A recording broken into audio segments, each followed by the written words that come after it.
I kept the video running even after she unmatched me, because the sound of the park changed, like the night itself was holding its breath. A single sharp crack echoed from the trees, and my own breathing hitched in my throat. This wasn't a game anymore. It started like any other Tuesday, boring, gray, and punctuated by the mindless dopamine hits of a dating app. I'd matched with a girl named Clara. Her profile was sparse. A few artistic, faceless photos, a one-line bio that just said, "Seeker of quiet places," and a shared love for obscure indie bands. Our conversation was easy, almost too easy. She was witty, a little mysterious, and she understood my weird sense of humor. When she suggested a late-night walk in Blackwood Park, I didn't even hesitate. It was a place I knew well, a sprawling expanse of old-growth forest and winding trails right on the edge of town. "Meet me by the old stone bridge at 11, she wrote. "No one will be there." It felt romantic, clandestine. I grabbed my jacket, told my roommate I was heading out, and stepped into the crisp autumn air, feeling that familiar flutter of first date excitement. The park was silent when I arrived, the kind of heavy, oppressive silence that swallows all other sound. The air smelled of damp earth and decaying leaves. A single, weak lamppost cast a sickly yellow glow over the entrance, but the path leading to the stone bridge was swallowed by darkness. I pulled out my phone, its screen a harsh slash of light in the gloom, and turned on the video recorder. It was a stupid habit I'd picked up, sending my sister short, rambling video diaries from my dates. "Update," I whispered, panning the camera across the empty trail ahead. "It's officially spooky season. Clara is running late, or I'm about to be murdered. Either way, makes for a good story, right?" I laughed, but the sound died in my throat, thin and unnatural. I walked deeper into the park, the gravel crunching under my feet with unnerving loudness. The stone bridge was just ahead, a dark arch over a black, still creek. There was no sign of Clara. I checked my phone. She'd been active on the app just minutes ago. I sent a quick message. "Here, it's a little creepy out." I waited. The 3 little dots appeared, then vanished. My message was marked as read. A moment later, the app refreshed. Her profile picture was gone, replaced by the default gray silhouette. "Clara has unmatched you." My stomach twisted. It was a cruel, juvenile prank. I felt a hot flush of anger and embarrassment. I was about to turn around to storm back to my car and block her number, when I heard it, a twig snapping. It was close, just beyond the edge of the path, deep in the impenetrable darkness under the trees. I froze, every nerve ending on high alert. I told myself it was a deer, a raccoon, anything. But then I heard it again, this time from the other side of the path. A slow, deliberate crunch of leaves, like someone trying, and failing, to be silent. I was still holding my phone, the video still recording. My thumb hovered over the stop button, but some primal instinct told me not to. "Keep it on, document this." The air grew cold, prickling my skin. I slowly raised the phone, using the screen's dim light to scan the wall of trees, and then I saw them. At first it was just a trick of the light, a pale shape that didn't belong, a face, devoid of expression, watching me from behind a thick oak. My heart hammered against my ribs. I stumbled back, my feet catching on a root. As my eyes adjusted, I saw another one, and then a third. They weren't moving, just standing there at the edge of the woods, their bodies blending into the shadows, their faces like pale blank masks. A low chuckle drifted from my left, a dry, rasping sound. It wasn't Clara's voice. A man. My blood ran cold. This was a setup. The thought hit me with the force of a physical blow. The witty messages, the shared interests, the choice of this specific, isolated spot. It was all a lie, a carefully constructed trap. I didn't scream. I couldn't. All I could do was back away. My phone held out in front of me like a talisman. The figures began to step out from the trees, moving with a slow, unnatural synchronicity. There were 5 of them. They formed a loose semicircle, their movements patient, methodical. They weren't rushing. They knew I had nowhere to go. The video file is all that's left of that night. It's shaky, chaotic, mostly just a blur of darkness and my own panicked breathing. But if you watch it closely, you can see them. You can see the pale ovals of their faces emerging from the blackness. You can hear the rustle of leaves as they close in. You can hear my final, strangled gasp before the phone clatters to the ground, the screen pointing up at the empty, starless sky. The recording continues for another 17 minutes, capturing only the sound of the wind whispering through the trees and the faint, rhythmic crunching of footsteps walking away. The package that arrived on my doorstep had no return address, just my name and apartment number scrawled in a tight, unfamiliar script. Inside, nestled in a bed of tissue paper, was a single photograph. It was of me, from that very morning, sitting at my favorite cafe with a book. And it was taken from the window of the apartment building across the street. Our first date was perfect. His name was Leo, and his profile was a refreshing change from the usual parade of gym selfies and fish pictures. He had kind eyes, a genuine smile, and a bio that quoted one of my favorite poets. We met for drinks at a quiet, low-lit bar downtown. The conversation flowed effortlessly for hours, a seamless back and forth about everything and nothing. He was charming, attentive, and made me feel like I was the only person in the room. When he walked me to my car, the kiss he gave me was gentle and left me buzzing with a sense of hopeful excitement I hadn't felt in years. He promised he'd call. He never did.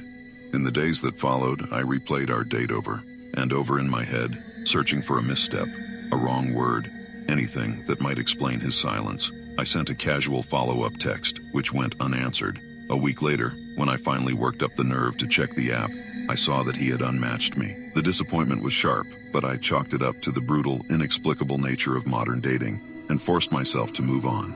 Life returned to its normal rhythm.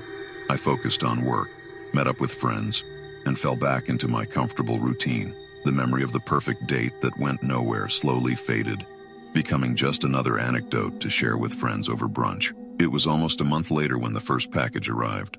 It was small, a plain brown cardboard box. Inside was a single dried white rose. There was no note. I was confused but not alarmed. I assumed it was a missed delivery or maybe a secret admirer.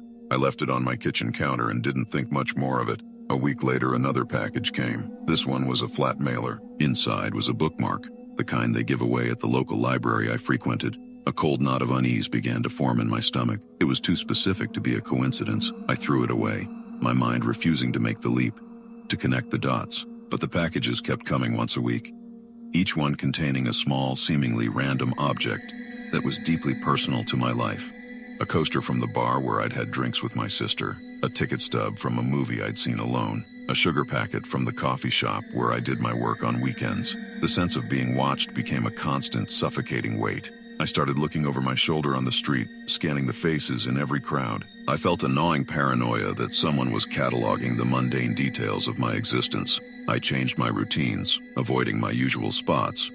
But it made no difference. The packages continued to arrive, each one a chilling testament to the fact that my life was an open book to someone I couldn't see. My friends told me I was overreacting, that it was probably an elaborate, creepy prank.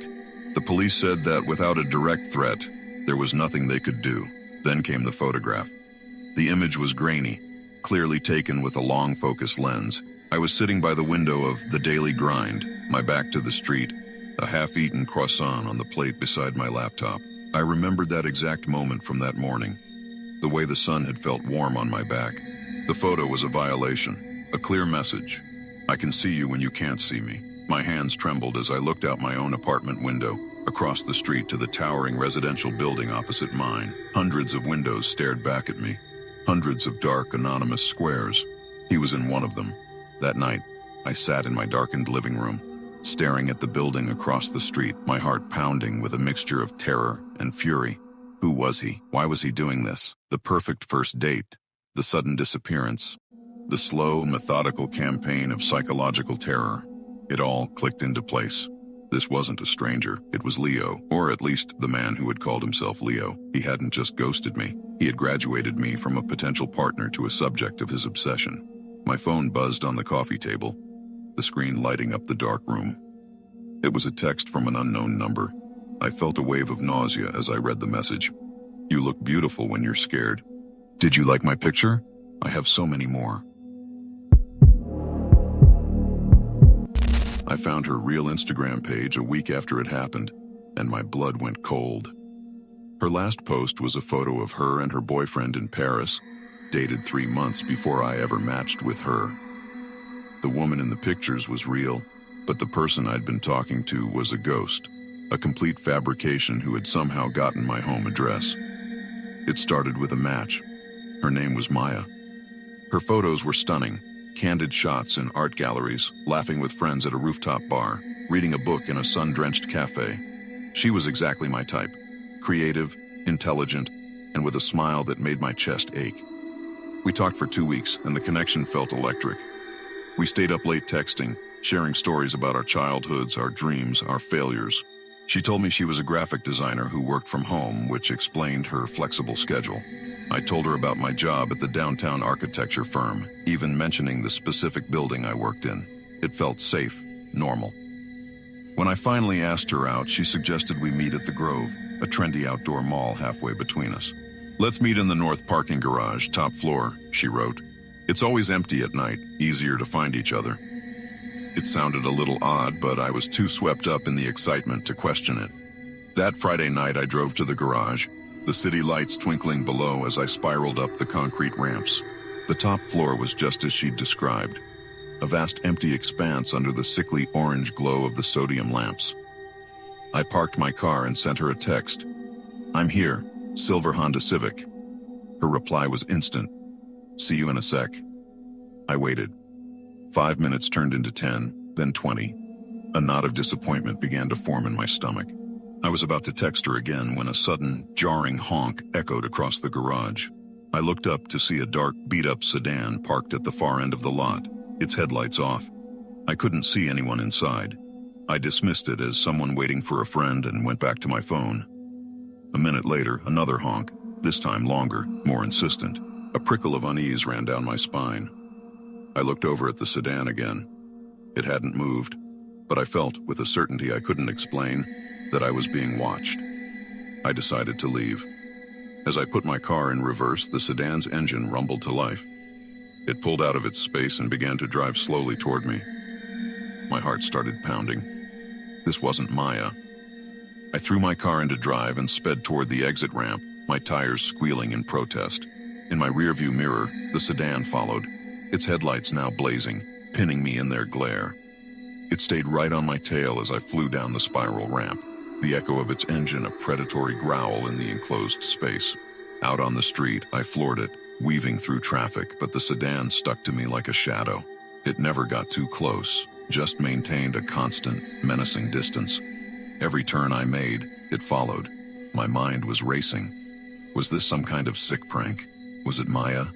I frantically opened the dating app, but her profile was gone, vanished. She had unmatched me. The sedan tailed me all the way to the highway on-ramp. As I merged into the flow of traffic, it pulled up alongside me. The windows were tinted, completely black. For a terrifying moment, we drove parallel to each other, two cars hurtling through the night. I could feel the driver's eyes on me, even though I couldn't see them. Then, as abruptly as it began, it was over. The sedan slowed, took the next exit, and disappeared. I drove straight home, my hands shaking so badly I could barely grip the wheel. I triple-checked the locks on my doors and windows, my apartment feeling less like a sanctuary and more like a flimsy box. I couldn't sleep.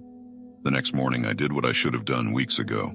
I screenshotted one of Maya's photos and ran a reverse image search. It led me to the Instagram profile of a woman named Sarah, who lived 2,000 miles away. Her page was a happy collection of photos with friends and a long-term boyfriend. Driven by a desperate need for answers, I sent her a message. I explained everything, attaching screenshots of my conversations with Maya. Her reply came a few hours later. "Oh my God," she wrote. "I'm so sorry, this is terrifying. Someone has been using my photos for years. You're not the first person to contact me about this." That confirmation did little to calm my nerves. It only made it worse. The person I'd been talking to wasn't just a catfish. They were a predator. They had used Sarah's identity to build a fantasy, to gain my trust, and to lure me to an isolated location.